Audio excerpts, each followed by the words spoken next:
Nous sommes à quelques minutes de ce match ultra important pour l'Olympique de Marseille au Parc des Princes. Et ce qui devait arriver arriva. Le match n'a même pas encore démarré, il va démarrer dans quelques minutes. Les deux équipes sont à l'échauffement, sont en train de clôturer leur échauffement pour ce classico. Que déjà, les avertissements du speaker parisien sont répétitifs mais sans succès. Que les chants à caractère insultant mais aussi à caractère homophobe sont déjà entonnés par les supporters du Paris Saint-Germain et en particulier par le virage Auteuil. Je ne sais pas si vous vous souvenez, lors de Paris Saint-Germain-Lyon, on a tellement que l'habitude que le Paris Saint-Germain ne met jamais d'ambiance dans les stades et que surtout que le Paris Saint-Germain a plus tendance à insulter Marseille ou à insulter un club que à chanter pour son club.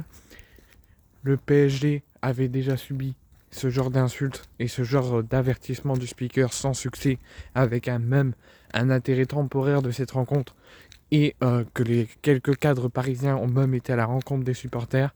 C'était contre l'Olympique lyonnais, avec des chants homophobes à caractère homophobe contre Lyon, et avec des insultes envers le corps arbitral, avec on s'en bat les couilles, on s'en bat les couilles.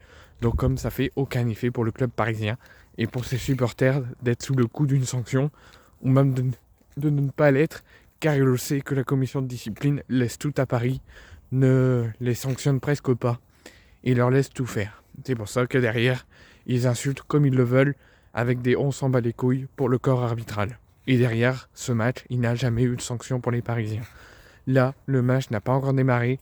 Les deux équipes clôturent leur échauffement avant ce classico de ce soir.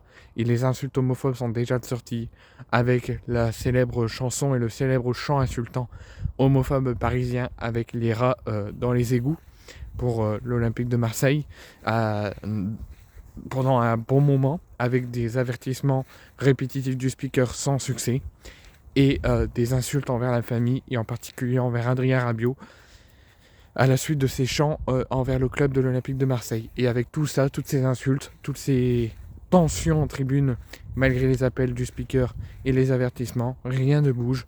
Pour le moment, on ne sait pas si la rencontre va démarrer. Pour l'instant, elle va l'être. À voir si, dans la durée de la rencontre, il ne va pas avoir d'autres incidents plus graves ou d'autres insultes ou d'autres chants qui pourraient avoir des conséquences pour la suite de la soirée du classique et pour le classico. J'espère en tout cas que la fête va être belle, qu'on va avoir un beau classico et un beau spectacle de football sans tension, sans bagarre, sans incidents qu'on a pu malheureusement voir ce week-end, notamment à Montpellier. Et j'espère que tout se passera bien du côté du Parc des Princes. Mais petit aparté, s'ils veulent casser la fête de football, qu'ils le fassent, parce que n'oublions pas le règlement. Si les supporters du club qui reçoit font le bordel et que le match les incidents ont eu des conséquences sur le match, le club aura défaite sur tapis vert.